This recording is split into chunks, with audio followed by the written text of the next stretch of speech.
السلام علیکم، میں ہوں آپ کے ساتھ امیر عباس۔ پنجاب اور خیبر پختونخوا میں انتخابات کے انعقاد کے حوالے سے غیر یقینی اور سیاسی ہلچل میں مزید اضافہ ہو گیا ہے۔ ایسا لگتا ہے گزشتہ دنوں اسلام آباد میں ہونے والی ایک بڑی ملاقات کے بعد حالات نیا رخ اختیار کر رہے ہیں۔ آج وزارت دفاع اور دو شہریوں کی جانب سے ملک بھر میں انتخابات ایک ساتھ کرانے کے لیے سپریم کورٹ سے رجوع کیا گیا تھا، جس کے بعد یہ درخواست سماعت کے لیے مقرر کر لی گئی تھی۔ سماعت کے دوران چیف جسٹس نے کہا کہ جب کیس چل رہا تھا تو اس وقت کوئی بریفنگ دینے نہیں آیا، فیصلے کے بعد بریفنگ دی گئی۔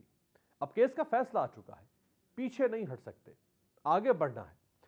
وزارت دفاع کی درخواست میں عجیب سی استدعا کی گئی ہے۔ وزارت دفاع کی درخواست ناقابل سماعت ہے۔ چیف جسٹس نے کہا کہ اگر انتخابات کے لیے فنڈز فراہم نہ کیے گئے تو شدید سنگین نتائج آ سکتے ہیں۔ مولا ہمیں ہمت دے کہ صحیح فیصلے کریں اور ہمیں نیک لوگوں میں شمار کرے، اور جب ہم چلے جائیں تو ہمیں اچھے الفاظ میں یاد کیا جائے۔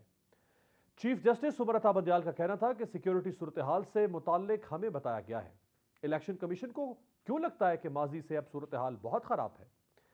ماضی میں دہشت گردی کے دوران بھی الیکشن ہوا، محترمہ بینظیر بھٹو کی شہادت کے سال بھی انتخابات ہوئے تھے۔ چیف جسٹس سمرتا بندیال کا کہنا تھا کہ وزارت دفاع نے بھی سیکیورٹی کے بارے میں صرف اندازہ لگایا، یعنی وزارت دفاع بھی یقینی طور پہ کچھ نہیں کہہ سکتی، حکومت محض اندازوں پر نہیں چل سکتی۔ جسٹس اعجاز الاحسن کا کہنا تھا کہ برطانیہ میں جنگ کی صورتحال میں بھی ایک دن انتخابات میں تاخیر نہیں ہوئی تھی۔ عدالت کو کہاں اختیار ہے کہ الیکشن اگلے سال کروانے کا کہے؟ جسٹس منیب اختر کا کہنا تھا کہ گزشتہ سال ایک حکومت کا خاتمہ ہوا تھا، عدالت نوٹس نہ لیتی تو قومی اسمبلی تحلیل ہو چکی تھی۔ صوبائی اسمبلیوں کے ہوتے قومی اسمبلیوں کے انتخابات بھی تو ہونے ہی تھے۔ آئین میں اسمبلی تحلیل ہونے پر الیکشن کا وقت مقرر ہے۔ چیف جسٹس سمرتا بندیال نے اہم ترین ریمارکس دیتے ہوئے کہا کہ سیاسی جماعتیں ایک موقف پر اکٹھی ہو جائیں تو عدالت گنجائش نکال سکتی ہے۔ اگر سیاسی جماعتیں انتخابات کی تاریخ بدلنا چاہتی ہیں تو عدالت ان کے ساتھ ہے۔ اسی دوران انتخابات ایک ساتھ کرانے کی درخواست میں وکیل شاہ خاور روسٹرم پر آئے۔ شاہ خاور نے کہا کہ لوگ کنفیوز اور ٹینشن میں ہیں، عوام کو ہیجانی کیفیت سے نکالنے کے لیے درخواست دائر کی ہے۔ ملک بھر میں انتخابات ایک ساتھ ہونے چاہیے، انتخابات الگ الگ ہوئے تو کئی پیچیدگیاں پیدا ہوں گی، صوبوں میں منتخب حکومتیں الیکشن پر اثر انداز ہوگی۔ اس پر چیف جسٹس نے کہا کہ جب بحث ہو رہی تھی تو اٹارنی جنرل نے یہ نکتہ کیوں نہیں اٹھایا؟ وکیل شاہ خاور نے کہا کہ سیاسی جماعتیں ابھی بھی متفق ہو جائیں تو آئیڈیل حالات پیدا ہو سکتے ہیں۔ چیف جسٹس نے کہا کہ مذاکرات کی بات ہے تو 8 اکتوبر پر ضد نہیں کی جا سکتی، یک طرفہ طور پر کچھ نہیں ہو سکتا، سیاسی جماعتوں کو دل بڑا کرنا ہوگا۔ انتخابات کے لیے 90 دن کے میعاد 14 اپریل کو گزر چکی، حکومت نے آج پہلی بار مثبت بات کی ہے۔ ایک دن انتخابات کرانے کی درخواستوں پر سیاسی جماعتوں کو نوٹس جاری کر دیتے ہیں۔ چیف جسٹس نے پی ٹی آئی کے وکیل فیصل چودھری سے سوال کیا کہ کیا پی ٹی آئی مذاکرات چاہتی ہے؟ جسٹس اعجاز الاحسن نے فیصل چودھری سے کہا کہ اپنے موکل سے ہدایات لے کر عدالت کو آگاہ کریں۔ سپریم کورٹ نے تمام سیاسی جماعتوں کے رہنماؤں کو نوٹس جاری کرتے ہوئے کیس کی سماعت کل 11:30 بجے تک ملتوی کر دی ہے۔ میرے ساتھ موجود ہیں پاکستان کے معروف صحافی صابر شاکر صاحب اور ماہر آئین و قانون بیرسٹر احمد بنسوتا صاحب۔ بیرسٹر صاحب، کل کا مطلب ہے شاید فیصلہ نہ آئے کل، اور پھر سماعت اگر عید کے بعد جائے گی تو سماعت 26 اپریل سے یا 27 اپریل سے شروع ہوگی، اور اس کے بعد پھر 14 مئی کا جو وقت ہے جو عدالت نے پہلے ڈیڈ لائن دی تھی اس میں بمشکل 2 ہفتے کا وقت باقی رہے گا، اور الیکشن کمیشن یہ جواز دے سکتا ہے کہ انہیں بیلٹ پیپر کی چھپائی کے لیے وقت چاہیے، انہیں باقی مراحل طے کرنے کے لیے وقت چاہیے، لہٰذا انتخابات 14 مئی کو بھی نہیں ہو سکتے۔ آپ کی بات درست ہے جی، لیکن میں سمجھتا ہوں کہ سپریم کورٹ آف پاکستان جو ہے انہوں نے جو آج پروسیڈنگز میں عندیہ دیا اس بات کا، وہ یہ بھی کہا کہ ہم کوشش کی تو جمعے کو بھی بیٹھیں گے اگر عید سیٹرڈے کی ہوتی ہے، اور اس ایشو کو ریزالو کرنے کی کوشش کریں گے۔ دیکھیں، پولیٹیکل پارٹیز کنسنسس جو ہے وہ تو it's just a matter of one sitting, لیکن ان کو یہ اجازت نہیں دی جائے گی کہ لیوش افطار ڈنرس کے اوپر بیٹھ کر اس کو اگلے 1-2 دنوں میں یا پھر آفٹر دیٹ ڈنرس پہ بیٹھ کے اس کو پورا ہفتہ لگا کے ڈیسائیڈ کیا جائے۔ یہ ایک بیسکلی یونیک سچویشن ہے جس میں چیف جسٹس صاحب جو ہے ریسٹرینٹ ایکسرسائز کی ہے، اور ساتھ یہ کوشش کی ہے کہ یہ تمام لوگ اگر ایک پیج پر آ جاتے ہیں تو پاکستان کو اس حجال کی کیفیت سے ہم باہر نکال دیں اور یہ ایسی پرابلم نہ ہو۔ بٹ اگر if they choose to or they continue to choose to violate the constitution, تو پھر عدالت اور قانون اپنا راستہ خود اختیار کرے گی اور جو کنٹمپٹ کی پروسیڈنگز ہیں وہ انیشیٹ ہوں گی اور جو کوئی بھی obstruct کرے گا اس پروسیس کو اس کے خلاف ایکشن ہوگا. یہ نہیں ہو سکتا کہ عدالت پھر اپنا آرڈر امپلیمنٹ نہ کروائے, اور سابقہ ادوار میں عدالتوں نے اپنے آرڈرز امپلیمنٹ کروائے ہیں. پنسوٹا صاحب یہ بات سمجھ نہیں آ رہی ہے کہ اتنا اہم نوعیت کا کیس ہے, 2 صوبوں کے عوام حق نمائندگی سے محروم ہیں, وہاں کوئی منتخب ایوان موجود نہیں ہے, 30 دن جو 90 دن کا وقت تھا وہ گزر چکا ہوا ہے, اس کو گزرے بھی 10 روز ہو چکے ہیں. پرسوں آخری ڈیڈ لائن تھی جو عدالت نے تیسری ڈیڈ لائن دی تھی وہ بھی گزر گئی, ابھی تک کسی کو کنٹمپٹ کا نوٹس نہیں ہو پا رہا ہے. عدالت نے کل سماعت شروع نہیں کی, سماعت آج شروع ہوتی ہے, پھر اس کو کل ملتوی کر دیا جاتا ہے. یہ وقت تو خود عدالت کی طرف سے اب ضائع ہو رہا ہے, اب آگے بڑھتا چلا جا رہا ہے. دیکھیں سر, عدالت ایک ریسٹرینٹ کا مظاہرہ کر رہی ہے. اگر طریقہ تو بڑا سمپل ہے, کنٹمپٹ نوٹس دیں اور ایک اور وزیر اعظم جو ہے پاکستان میں جس طرح پہلے ہوا بلی چڑھ جائے گا. یہ بھی اتنا اچھا پریسیڈنٹ تو نہیں ہوگا کہ پولیٹیکل فورسز جو ہیں ان کے خلاف ایکشن کیا سپریم کورٹ نے, and that action was taken to its logical conclusion, meaning thereby بائی کہ پرائم منسٹر کو ریموو کر دیں. سپریم کورٹ کوشش کر رہی ہے کہ بیٹر سینس پریویل کر جائے, کسی طرح یہ اس بات پر خود آ جائے, جس میں سے انہوں نے آج ایک نقطہ منی بل والا بڑا امپورٹنٹ نقطہ منی بختر صاحب نے نکالا. جب آپ نہیں پاس کر سکتے تو وزیر اعظم تو اپنی ساخت ویسے ہی کھو بیٹھتا ہے, اپنا اعتماد, اور ان کو ریئلائز کرایا کہ کنٹمپٹ کے علاوہ بھی طریقہ کار ہے وزیر اعظم کو فارغ کرنے کا. لیکن اگر وہ نہیں سمجھتے اور وہ کہتے ہیں کہ نہیں جی ہم نے ہیڈ آن کولیجن لینا ہے, اور ان کا دیکھیں ہیڈ آن لینے کا کیا مقصد ہے, وہ ایک ہی ہے کہ ہم الیکشن سے فرار, الیکشن سے فرار, الیکشن سے فرار. اب اگر تو وہ اس سچویشن پہ کھڑے رہتے ہیں تو یہ رویہ ان اٹ سیلف انہیرنٹلی غیر جمہوری ہے. تو پھر عدالت کو بھی اپنی وہ والی پاور جو کہ ادروائز ان کو ایکسرسائز نہیں کرنی ہوتی یا وہ نہیں کرتے, وہ کریں گے ایکسرسائز. تو آئی تھنک کہ اگلے 1-2 دنوں میں آپ دیکھیں گے this will be summed up once for all. Sabir صاحب, صرف حکومت ہی نہیں چاہتی الیکشن نہ ہو, یا حکومت کے اوپر کہیں اور سے بھی کوئی دباؤ ہو سکتا ہے؟ کہیں اور والا دباؤ جو ہے وہ بھی ریلیز ہو جائے گا کورٹ روم نمبر 1 میں. اب پتہ چل جائے گا کہ کون الیکشن چاہتا ہے اور کون نہیں, کیونکہ سپریم کورٹ نے آج بہت بڑا کلیئرلی کہا ہے کہ آپ نہ تو قائمہ کمیٹی کے پیچھے چھپیں نہ ہی پارلیمان کے پیچھے چھپیں. 2-3 باتیں کی ہیں. ایک تو انہوں نے کہا کہ گورنمنٹ سے, اٹارنی جنرل سے کہا کہ گورنمنٹ سے پوچھ کے بتائیں کہ وہ فنڈ ریلیز کریں گے یا نہیں کریں گے, اور اگر وہ فنڈ ریلیز نہیں کرتے تو پھر راستہ قانون جو ہے وہ اپنا راستہ خود متعین کرے گا اور فیصلہ واپس نہیں ہوگا. نمبر 1. نمبر 2, ابھی پنسوٹا صاحب نے جو کہا وہی بات ایگزیکٹ انہوں نے کہی ہے کہ جسٹس منی بختر صاحب نے کہا کہ گورنمنٹ قائمہ کمیٹی میں آپ کی اکثریت ہے, پارلیمان میں آپ کی اکثریت ہے, حکومت ایک تحریک پیش کرتی ہے سپلیمنٹری گرانٹ کی, اور سپلیمنٹری گرانٹ کا منظور نہ ہونا حکومت کی طرف سے اس کا مطلب ہے کہ آپ کے پاس اکثریت نہیں ہے. وزیر اعظم صاحب اکثریت اعتماد کھو چکے ہیں, اور اس کا مطلب یہ ہوتا ہے کہ کابینہ, وزیر اعظم اور کابینہ تحلیل ہو جائے. تو یہ انہوں نے کلیئرلی کہا کہ کسی چیز کے پیچھے چھپنے کی ضرورت نہیں ہے, بلکہ الیکشن کمیشن آف پاکستان کو بھی کہا. پھر وزارت دفاع جو اپلیکیشن لے کے آیا تھا, انہوں نے کہا کہ وزارت دفاع کا کیا یہ ایشو ہے, وہ کیسے کہہ سکتا ہے آگے کہ فیصلہ واپس نہیں, الیکشن ایک دن کروائیں, یہ تو ان کا سبجیکٹ ہی نہیں ہے. بہت ساری چیزیں انہوں نے کلیئرلی بتا دی. اب آگے جو وے آؤٹ ہے وہ یہی ہے ایک ہی کہ اب گورنمنٹ کے پاس ہے 2 آپشن, یا تو 14 مئی کو پنجاب کا الیکشن ہوگا اور اس کے بعد خیبر پختونخوا کا ہوگا. دوسرا آپشن یہ ہے کہ اگر نہیں کروانا تو پھر آپ آ جائیں, ذرا قومی اسمبلی بھی تحلیل کریں, سندھ بھی تحلیل کریں, پنجاب اسمبلی بھی تحلیل کریں, اور پھر مڈ وکٹ پہ آ کے کھیل لیں. یہ جو اسمبلی تحلیل کرنے پہ, اس پہ ذرا یہ فرمائیں کہ عمران خان کہہ رہے ہیں کہ 2 صوبوں کی چونکہ اسمبلیاں نہیں ہیں تو ان کے انتخابات 90 دن کے اندر کروائے جائیں. حکومت اور اس میں شامل جماعتیں کہتی ہیں نہیں, انتخابات تب ہوں گے جب قومی اسمبلی اور باقی اسمبلیاں تحلیل ہوں گی, یعنی اکٹھے انتخابات ہوں گے جو اکتوبر میں جا کے ہوں گے. تو جو یہ کہہ رہا ہے کہ انتخابات اکٹھے کروائے جائیں, اگر اس کو دونوں صوبوں کے انتخابات باقی ملک کے ساتھ کروانے کا شوق ہے یا خواہش ہے یا مطالبہ ہے تو وہ پیچھے ہٹ جائے نا 2 مہینے کے لیے. وہ کہہ رہا ہے ہم پیچھے نہیں ہٹیں گے, تم 9 مہینے کے لیے اسمبلی خالی رکھو.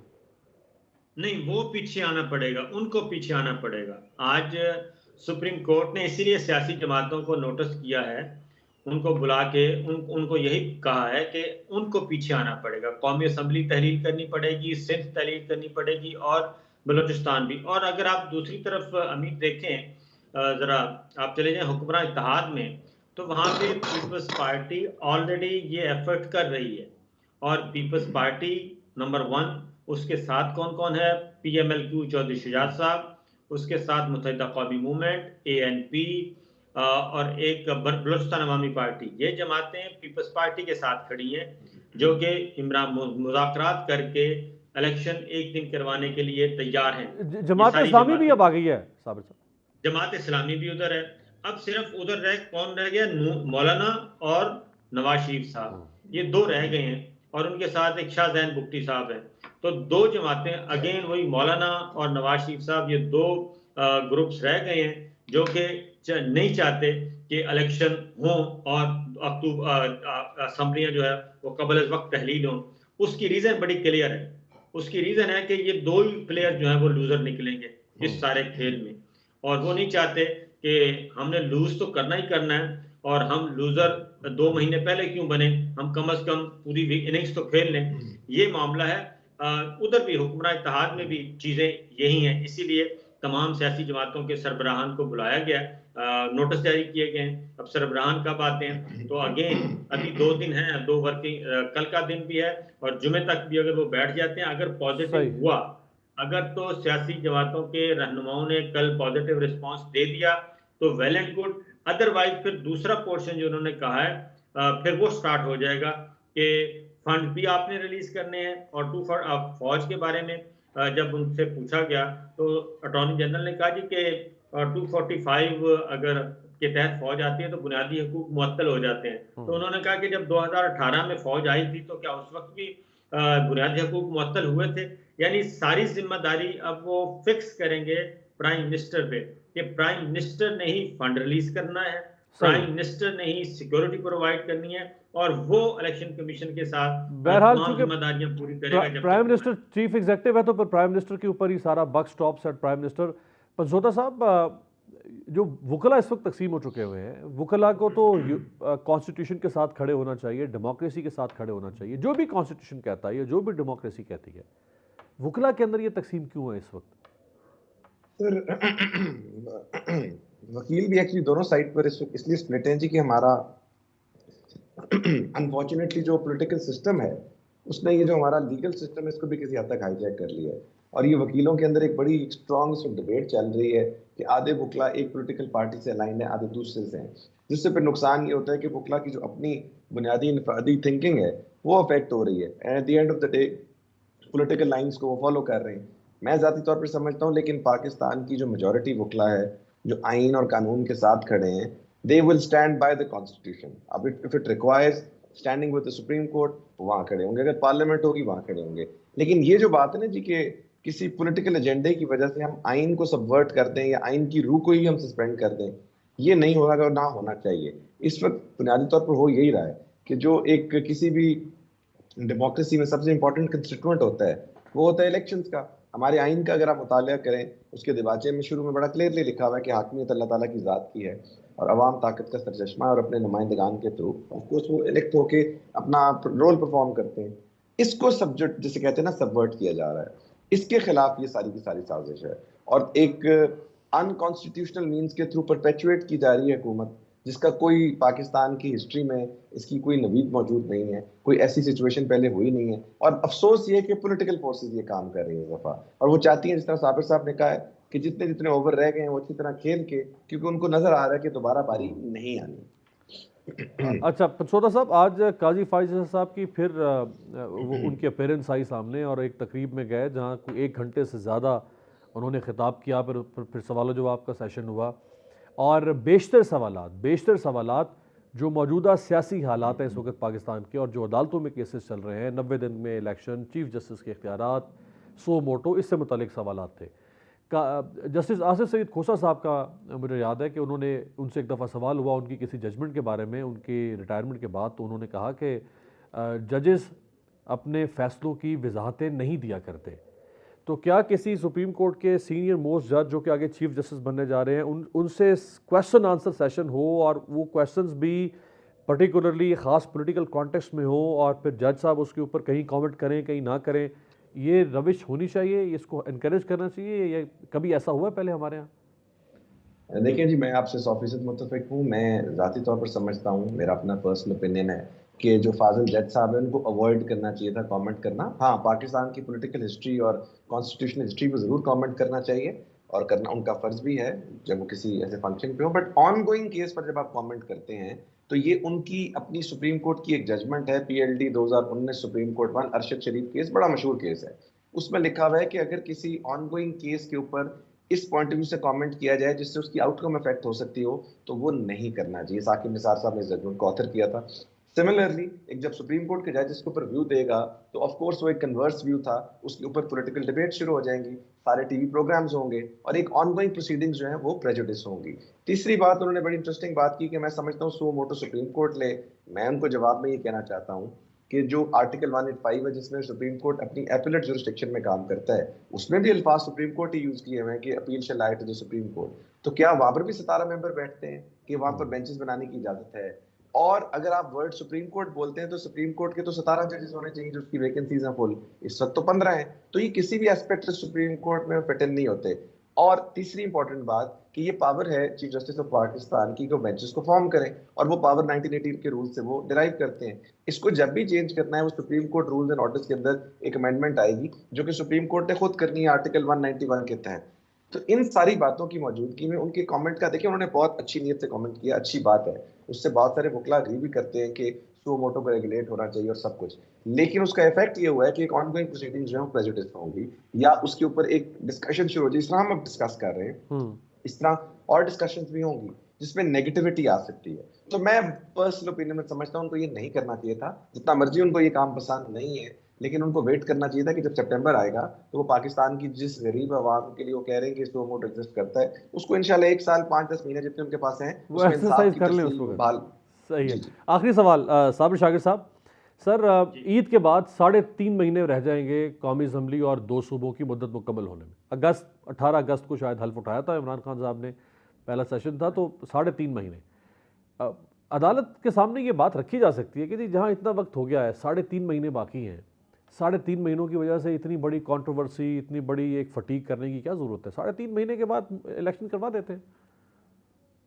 نہیں, میرا خیال ہے کہ واپس آنا پڑے گا اور وہیں پہ جا کے ایگریمنٹ ہوگا, پولیٹیکل ایگریمنٹ. لیکن میں اس سے پہلے جو آپ جسٹس قاضی فائز صاحب کی بات کر رہے تھے نا, تو جسٹس قاضی فائز صاحب آج کا جو پروگرام تھا, ایک تو میڈیا مینجمنٹ بہت اچھی تھی اور پورے کا پورا لائیو دکھایا گیا اور میڈیا سارے کا سارا پہلے سے پہنچا ہوا تھا اور کسی بھی ٹی وی نے ڈراپ نہیں کیا. اور پھر یہ کہ کوئی بھی ایسا کوشچن نہیں کیا جو کہ ہونا چاہیے تھا ان سے متعلق بھی تھا. فار ایگزامپل ایک انہوں نے جسٹس اعجاز الاحسن صاحب اور جسٹس نقوی صاحب والا معاملہ, تو ایک یہ سوال تو ہوا کہ انہوں نے یہ کیوں نوٹ بھیجا اور الیکشن سے متعلق اور غیر متعلق کیس تھا اس پہ, جبکہ ایگزیکٹ وہی ایکٹ جسٹس قاضی فائز صاحب اور جسٹس امین الدین صاحب نے خود بھی کیا, جس پہ جسٹس شاہد واحد صاحب نے لکھا کہ یہ معاملہ آپ کے سامنے نہیں تھا اس لیے ہم نہیں سن سکتے, نہ ہی ایسا کوئی آرڈر پاس کر سکتے ہیں. یہ بات نہیں ہوئی. پھر یہ بھی تھا کہ بینچوں کی تشکیل پہ وہ بات کر رہے تھے, لیکن جسٹس صاحب خود ماشاءاللہ پشاور ہائی کورٹ کے کوئٹہ بلوچستان ہائی کورٹ کے چیف جسٹس رہ چکے ہیں, تو یہ ساری اتھارٹی وہ یوز کرتے تھے بطور چیف جسٹس بلوچستان کے. تو اس لیے میرا خیال ہے کہ یہ ایک پبلک اوپینین میکنگ کا ایک تھا پروگرام کہ شاید کوئی ذہن مسخر ہو سکے اور ایک کاؤنٹر نیریٹو دینے کی کوشش کی گئی, اسی لیے 2 گھنٹے تک کوئی ڈسٹربنس نہیں ہوئی. تو باقی دوسرا سوال جو تھا آپ کا پولیٹیکل, وہ یہی تھا کہ میرا اپنا خیال ہے کہ چیزیں کچھ آگے بڑھیں گی. یہ 3.5 مہینے والا نہیں, اب اکتوبر میں تو کم از کم نہیں جائے گا. یہ نہیں ہو سکتا کہ 2 اسمبلیاں جو ہیں آپ ان کو کھینچ کے, کیونکہ آج ایک اور کوشچن بھی ساتھ ہی اٹھایا گیا ہے کہ اگر یہ ایکسیڈ کرتا ہے 14 مئی سے آگے تو پھر آلریڈی وہ 90 دن ایکسیڈ ہو چکے ہیں, تو کیئر ٹیکر گورنمنٹس جو ہیں ان کی لیگلٹی بھی چیک کی جائے گی. اور کل وہ پیٹیشن بھی آ رہی ہے چودھری پرویز الہی صاحب اور خیبر پختونخوا کے وزیر اعلیٰ سابق محمود خان صاحب, وہ پیٹیشن بھی 2 جا رہی ہیں.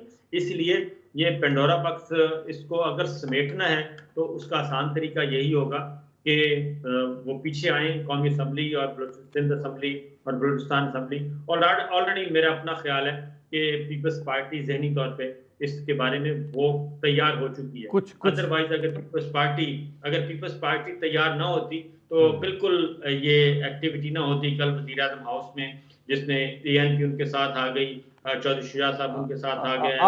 آج بھی صابر صاحب, آج بھی بلاول بھٹو زرداری ڈیرہ اسماعیل خان مولانا صاحب کو ملنے کے لیے, بلکہ انہیں قائل کرنے کے لیے وہاں پہ گئے تاکہ انہیں عمران خان صاحب سے یعنی PTI سے مذاکرات کے لیے انہیں قائل کیا جا سکے. نون لیگ اور JUI مذاکرات کے لیے راضی نہیں ہے, جبکہ پیپلز پارٹی اور باقی جماعتیں تحریک انصاف کے ساتھ مذاکرات پر راضی ہیں. بہت بہت شکریہ صابر شاکر صاحب اور بیرسٹر احمد مسعودہ صاحب. ایک بریک پر جائیں گے. بریک سے واپسی پہ پاکستان پیپلز پارٹی کے رہنما وفاقی وزیر فیصل کریم کنڈی.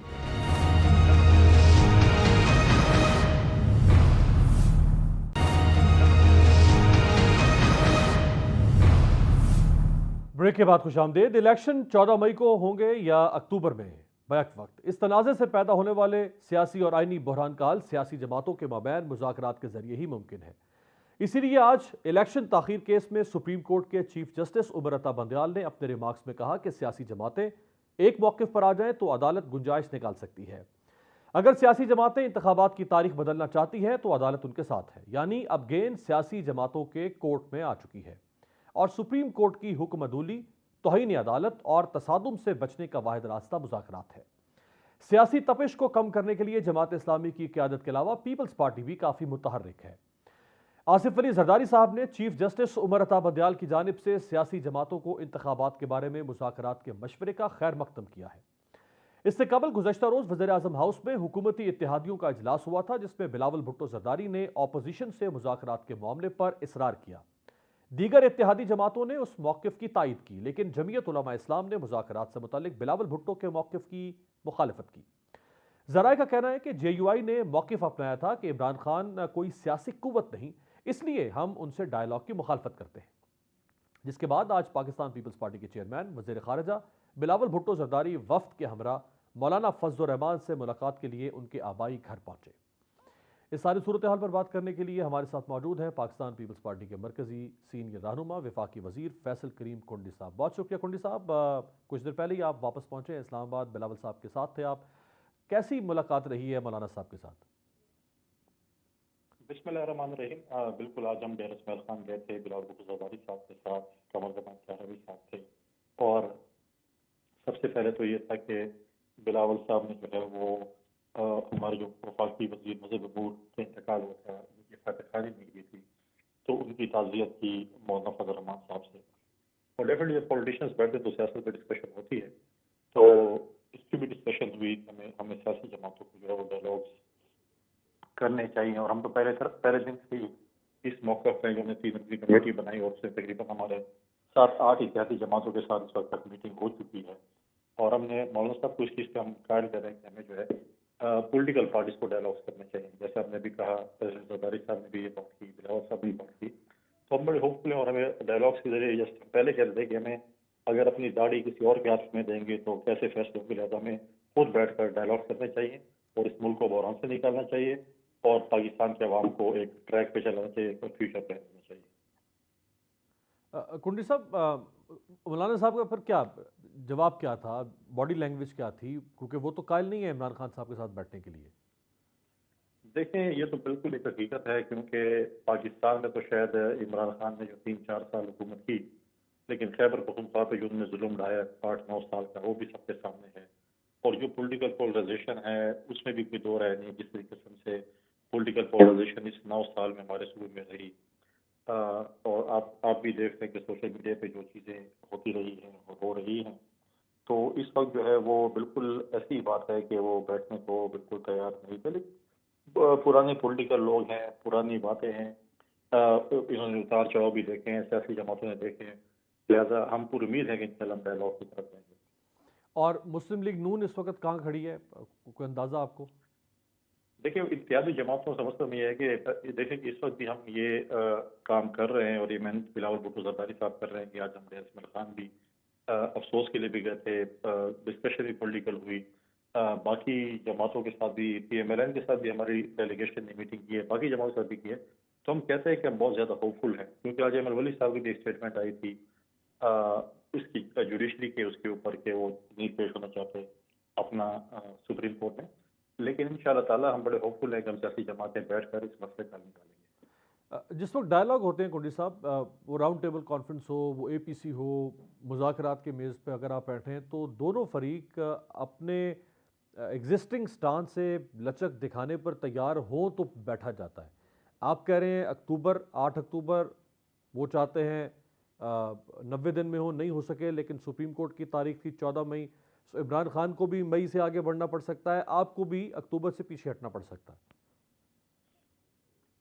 دیکھیں آپ نے جب گولڈن جوبلی ہو رہی تھی ہمارے اس آئین کی، وہاں پر پریزیڈنٹ زاری صاحب نے کہا تھا کہ ہم نے انکنڈیشنل بیٹھنا ہے اور پرائم منسٹر ہاؤس یا پرائم منسٹر سیکریٹریٹ جہاں بھی پرائم منسٹر صاحب نے ادھر بیٹھنے کی پیریڈ دی تھی پاکستان، تو جب ڈائلاگز ہوتے ہیں تو وہ ایک انکنڈیشنل پھر بیٹھتے ہیں، پولیٹیشینس بیٹھتے ہیں، بات چیت ہوتی ہے۔ یہ بات تو ہم پہلے ہی کہہ رہے تھے، لیکن یہی پی ٹی آئی والے کہہ رہے تھے، جن کو اسکرپٹ دیا گیا تھا کہ نہیں ہم نے جلسے کرنے ہیں، ہم نے لانگ مارچ کرنا ہے، ہم نے شارٹ مارچ کرنا ہے، ہم نے سمیت ہونی ہے، ہم نے استعفے دینے ہیں، اور آج وہ اپنے ہر سٹانس سے ریورس مار رہے ہیں۔ آج وہ کہہ رہے ہیں ہمارے استعفے واپس لیے جائیں، ہمیں لیڈر آف اپوزیشن، کیونکہ ہمارا میجورٹی ہوگی تو لیڈر آف اپوزیشن بھی دیا جائے، ان کی بس نہیں ہے کہ اس صوبائی اسمبلی واپس بحال کر سکیں۔ تو بہت سی چیزیں جس پہ بھی آج وہ سوچ رہے ہیں کہ ان کی چیزیں واپس ہونی چاہیے تھی۔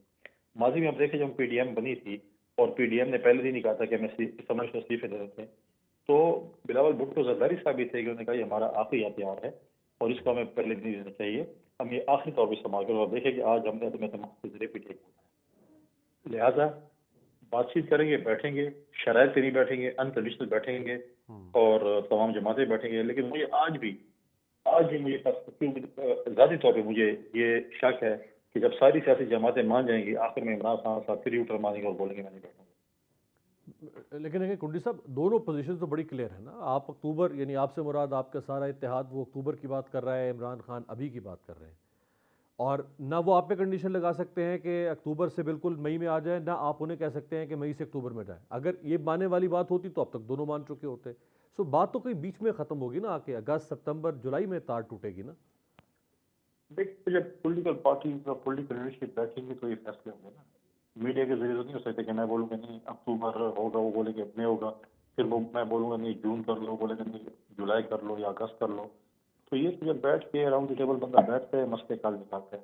جب کہتا نہیں بیٹھنا ہی نہیں اور میڈیا کے ذریعے بات کرنی ہے، تو میڈیا کے ذریعے تو بات چیت ایسے نہیں ہو سکتی نا، یہ تو بیٹھا جاتا ہے اور مسئلے حل نکالیں گے۔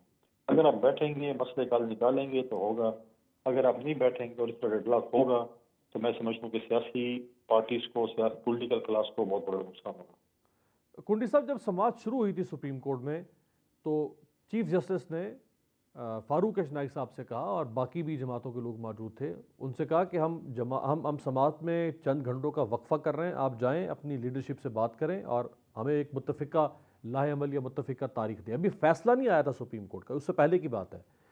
فاروق اشنائی صاحب جب واپس آئے 3 گھنٹے کے بعد بینچ دوبارہ آیا، سماعت شروع ہوئی، تو فاروق اشنائی صاحب نے کہا کہ تاریخ دینا یہ سپریم کورٹ کا کام ہے الیکشن کی، ہمارا کام نہیں ہے۔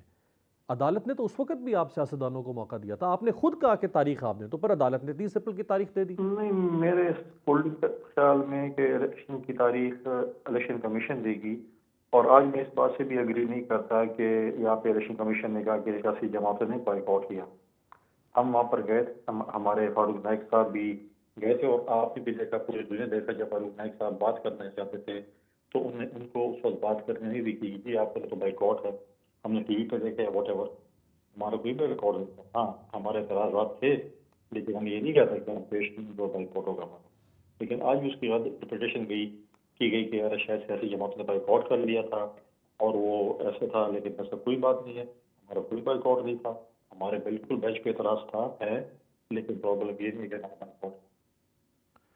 ایک بات آج چیف جسٹس صاحب نے کنڈی صاحب واضح کر دی ہے کہ ہم فیصلہ دے چکے ہیں اور ہم فیصلے سے واپس نہیں ہٹیں گے، یعنی مہلت دی جا رہی ہے عدالت کے حکم پر عمل درآمد کی، فیصلہ واپس نہیں لیا جا رہا۔ اب کل پھر ایک موقع ہے آپ سب کے پاس، اگر کل بھی عدالت کو مطمئن نہیں کیا جاتا متفقہ طور پہ سیاسی جماعتوں کی طرف سے، تو پھر اگر عدالت کنٹیمپٹ کی طرف چلی جاتی ہے تو پھر عدالت تو قصوروار نہیں ہوگی، پھر سیاستدان ہی قصوروار ہوں گے نا۔ دیکھیں عدالت نے بھی ایک فیصلہ کیا اور پارلیمنٹ نے بھی ایک فیصلہ کیا ہے اگر آپ مجھے کہیں گے کدھر کھڑا ہونا ہے، میں تو اپنی برادری کے ساتھ کھڑوں گا، میں اپنی پارلیمنٹ کے ساتھ کھڑوں گا، اپنی سیاسی جماعتوں کے ساتھ کھڑوں گا۔ تو پارلیمنٹ کی طرف سے بھی ایک فیصلہ آیا ہوا ہے اور عدالت پر بھی فیصلہ آیا ہوا ہے۔ ہم یہ نہیں چاہتے کہ پولیٹیکل پارٹی کے دو انسٹیٹیوشن کا آپس میں ٹکراؤ ہو، لیکن پارلیمنٹ نے بھی تو ایک فیصلہ کیا ہے، قومی اسمبلی اور سینٹ نے بھی ایک فیصلہ کیا ہے، اور عدالت نے بھی ایک فیصلہ سنایا ہے، اور ہمیں عدالت کے بینچ پہ اعتراض بھی ہم تو کہہ رہے تھے کہ جی فل بینچ ہونا چاہیے، نہیں ہوا، لیکن پھر دیکھتے ہیں کہ آگے کیا ہوتا ہے۔ لیکن ہم کہہ رہے ہیں، ہم آج بھی کہتے ہیں کہ مسئلے کا حل ڈائلاگ کے ذریعے نکالا جائے، ڈائلاگ ہی مسئلے کا حل ہے۔ بہت بہت شکریہ سینئر رہنما وفاقی وزیر پاکستان پیپلز پارٹی فیصل کریم کنڈی صاحب ہمارے ساتھ موجود تھے۔ بہرحال کل کا دن بہت اہم دن ہے، کیونکہ کل سیاسی جماعتوں کو ملنے والا جو موقع ہے وہ بھی استعمال کر لیں گی جماعتیں، اور یہ موقع پھر زائل ہو جائے گا۔ معاملات ان کے ہاتھوں سے نکل کے پھر عدالت کے پاس اس نہج پر چلے جائیں گے کہ عدالت کو انتہائی قدم بھی اٹھانا پڑ سکتا ہے۔ ایک بریک پہ جاتے ہیں، بریک سے واپسی پہ بات کریں گے ایران اور سعودی عرب میں حیران کن تبدیل ہوتے ہوئے تعلقات پر۔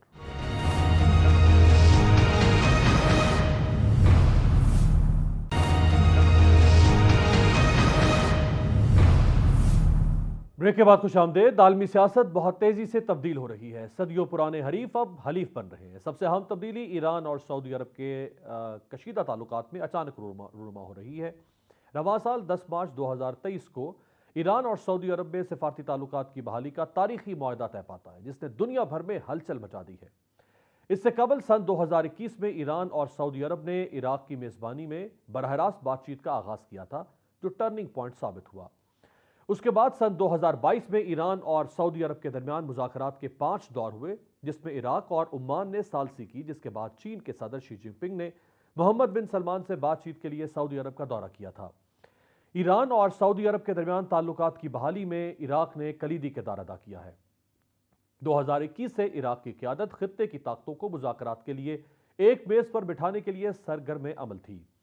اس وقت عراق کے وزیر اعظم مصطفیٰ الکاظمی نے کہا تھا کہ عراق خطے کی بااثر طاقتوں کو ایک میز پر لانے کے لیے ایک بڑا قدم اٹھانے والا ہے، جس کا مقصد علاقے کی سلامتی کے علاوہ سیاسی اور معاشی استحکام کو تقویت پہنچانا ہے۔ حالیہ دنوں میں 6 اپریل 2023 کو چین کے دارالحکومت بیجنگ میں سعودی وزیر خارجہ شہزادہ فیصل بن فرحان اور ایران کے وزیر خارجہ حسین امیر عبداللہیان کی 7 سال کے دوران پہلی ملاقات ہوتی ہے۔ اس اہم ملاقات میں سعودی عرب اور ایران ایک دوسرے کے ملک میں سفارت خانے اور قونصل خانے دوبارہ کھولنے کے انتظامات کرنے پر عزیمند ہوتے ہیں، جبکہ سعودی عرب اور ایران کے درمیان پروازیں دوبارہ شروع کرنے اور دونوں ممالک کے شہریوں کے لیے ویزوں کی سہولت فراہم کرنے پر بھی اتفاق ہوتا ہے۔ پھر یہ سلسلہ مزید آگے بڑھتا ہے اور سعودی بادشاہ شاہ سلمان دونوں برادر ممالک کے درمیان معاہدے کا خیر مقدم کرتے ہوئے ایرانی صدر کو ریاض یعنی سعودی عرب آنے کی دعوت دیتے ہیں۔ اس دعوت نامے کے جواب میں ایرانی صدر ابراہیم رئیسی نے بھی سعودی بادشاہ کو دورے کا دعوت نامہ بھجوا دیا۔ ایران اور سعودی عرب کی قیادتوں نے تعلقات کی بحالی میں جو پیش قدمی کی ہے، اس سے پورے خطے کی فضا تبدیل ہو گئی اور مختلف ممالک کے تعلقات پر جمی برسوں پرانی دھول اب ختم ہونے لگی ہے۔ یمن میں جاری جنگ بھی ختم ہونے کے قریب ہے۔ 9 اپریل کو سعودی عرب نے 1 درجن سے زائد حوثی قیدیوں کو رہا کیا تھا۔ گزشتہ روز سعودی عرب کے وزیر خارجہ فیصل بن فرحان نے 1 دہائی سے زائد عرصے سے جاری کشیدگی ختم کر کے شام کے دورے پر پہنچے، جہاں انہوں نے صدر بشار الاسد سے ملاقات کی ہے۔ سن 2011 میں شام میں خانہ جنگی کی شروعات کے بعد سعودی وزیر خارجہ نے حکام کے ہمراہ پہلی بار شامی دارالحکومت دمشق کا دورہ کیا ہے۔ حالانکہ یہ وہی سعودی عرب ہے جس نے 2012 میں شام سے تعلقات منقطع کیے تھے اور جنگ کے ابتدائی دنوں میں بشار الاسد کی حکومت ختم کرنے کے لیے کھل کر شامی باغیوں کی مدد کی تھی۔ بعد ازاں متحدہ عرب ممالک نے بھی شام سے تعلقات منقطع کر دیے تھے۔ اسی طرح متحدہ عرب امارات اور قطر نے بھی سفارتی تعلقات کی بحالی کا عمل شروع کر دیا ہے اور آئندہ ہفتوں میں دونوں ملک سفارت خانے دوبارہ کھول لیں گے۔ سب سے اہم بات یہ ہے کہ اسرائیل اور فلسطین کے تعلقات میں بہتری کے لیے چین نے ثالثی کی پیشکش کر دی ہے۔ چین کے وزیر خارجہ نے اپنے اسرائیلی اور فلسطینی ہم منصبوں سے کہا ہے کہ چین دونوں فریقین کے درمیان امن مذاکرات میں سہولت فراہم کرنے کے لیے تیار ہے۔ مشرق وسطیٰ کی سیاست ایک نئی کروٹ لے رہی ہے۔ اب دیکھنا یہ ہے کہ ایران، عراق، شام، سعودی عرب اور دیگر ممالک کے درمیان بہتر تعلقات امن دشمنوں کو ہضم ہوتے ہیں یا نہیں، اور یہ تمام ممالک دشمنوں کی سازشوں سے بچنے کے لیے کیا لاہ عمل اختیار کرتے ہیں۔ اس ساری صورتحال پر بات کرنے کے لیے ہمارے ساتھ موجود ہیں مشرق وسطیٰ کے سیاسی اور سماجی معاملات پر بہت گہری نگاہ رکھنے والے معروف تجزیہ نگار اور سعودی گزٹ اور عرب نیوز کے سابق ایڈیٹر ان چیف خالد المینا صاحب. خالد المینا صاحب، بہت غیر متوقع اور بہت بڑی سیاسی تبدیلیاں مشرق وسطیٰ میں رونما ہو رہی ہیں. کوئی تصور نہیں کر سکتا تھا کہ ایران اور سعودی عرب اتنے قریب آ سکتے ہیں، اور وہ بھی اتنے کم وقت میں. نہیں، انشاءاللہ اور بھی قریب آئیں گے. جیسے آپ نے کہا کہ تصور نہیں تھا، کافی ٹینشن تھی ایرانین انوالومنٹ جو عرب کنٹریز میں اور سعودی عرب، لیکن الحمدللہ لوگوں کی دعا تھی کہ یہ دو ملک مسلمان ملک ہیں، ہمسایہ ملک ہیں، ایک ملت کے ملک ہیں. تو الحمدللہ ان کے جو علاقات ہوئے ہیں. اب دو تین چیز ہونی چاہیے. ایک تو انشاءاللہ ایک روڈ میپ ہوگا. اس کے پہلے یہ کانفیڈنس بلڈنگ میجرز ہو رہے ہیں الحمدللہ، اور all these things are going to happen. اور پھر آپ نے یہ بھی دیکھا کہ جو ریپل ایفیکٹ یمن میں، سیریا میں، سیریا کے پریزیڈنٹ سعودی فارن منسٹر سے ملے، تو یعنی تھنگز لک گڈ، کیونکہ پالیسی اس ملک کی ہے کہ سیکیورٹی اور اسٹیبلٹی کے لیے good relations with others. Unfortunately آپ جانتے تھے پہلے اسٹیٹمنٹس نکلتے تھے ایران سے، ادھر سے، لیکن وہاں آج کل وائز لیڈرشپ ہے، اور وہ جانتے ہیں کہ ہم اگر بھی جتنے اختلاف ہوں یا پرابلمز بیچ میں ہوں، we should solve it ourselves rather than let others come. اور آپ نے ایک استعمال کیا، ہلا مچا دیے. ہلا مچائے جو لوگ جو ایریا کو پسند نہیں کرتے، لیکن الحمدللہ ریلیف ہے کہ یہ ایریا میں بھی آج کل سیکورٹی اور اسٹیبلٹی آ جائے گی. یہ دونوں امپورٹنٹ کنٹریز OIC کے، عالم اسلامی کے، مل جل کر اپنے ڈفرینسز جو ہیں اس کو ریزالو کریں. خالد صاحب، انقلاب ایران کے بعد سے گزشتہ 45 سال میں ایران اور سعودی عرب کی جو مخاصمت ہے، اس کو ان طاقتوں نے استعمال بھی کیا، اس کو ایکسپلائٹ بھی کیا جو شاید اس خطے میں ہم نہیں چاہتے تھے، جو امت مسلمہ میں اتحاد نہیں چاہتے تھے. اور ان دونوں ممالک میں شدید نوعیت کی نفرت، بغض ایک دوسرے کے خلاف، یعنی ممالک سے مراد دونوں کی شاید لیڈرشپ کی حد تک. یہ اتنی بڑی تبدیلی، اس میں کس نے کردار ادا کیا؟ نہیں، جیسے آپ کہتے ہیں for every thing there is a time.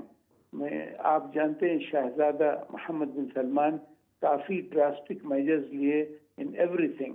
ماشاء اللہ ڈومیسٹک پالیسیز میں جو ویژن 2030 دوسروں سے کرنا ہے، یہ پاکستان، یہ سعودی عرب میں جو پورے ریفارمز ہوئے ہیں، سوشل ریفارمز، ایک دم نو بڈی ایکسپیکٹڈ.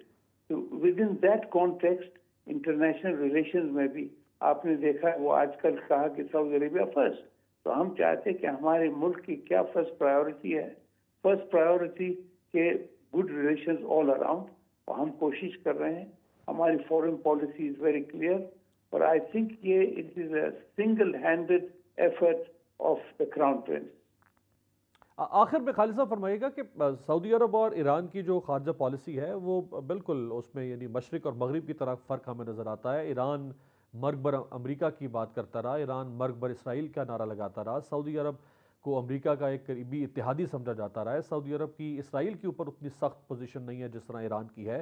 سو یہ دو انتہائی متضاد سوچ رکھنے والے ممالک اور لیڈرشپ، یہ اب کس طرح آگے چلیں گے اور کس حد تک آگے چلیں گے، یہ بڑا اہم سوال ہے. نہیں، میں ایک کلیریفیکیشن کروں گا کہ سعودی عرب Israeli policy is very clear. No negotiation until آپ کے آرٹیکل 242 اور 338، یہ بیروت پیس پلان میں اور عرب پیس پلان میں، کنگ فہد پلان میں، پرنس کنگ سلمان نے بھی اوپنلی کہا there will be no solution until there will be a two-state solution. تو یہ جو ہے کہ Saudi Arab has gone soft on اسرائیل، یہ غلط بات ہے، اور یہ فورن میڈیا کر رہی ہے. یہاں پبلک، عوام، بادشاہ، crown prince are very clear. تو یہ تو اٹس دا سیم. ٹھیک ہے ایران کے ساتھ کوئی ڈفرینسز ہیں. ایران از اے سوورن اسٹیٹ، سعودی عرب از اے سوورن اسٹیٹ، اور لیکن انشاءاللہ ہم یہ دعا کرتے ہیں کہ ایک کامن گراؤنڈ ہو جائے گا.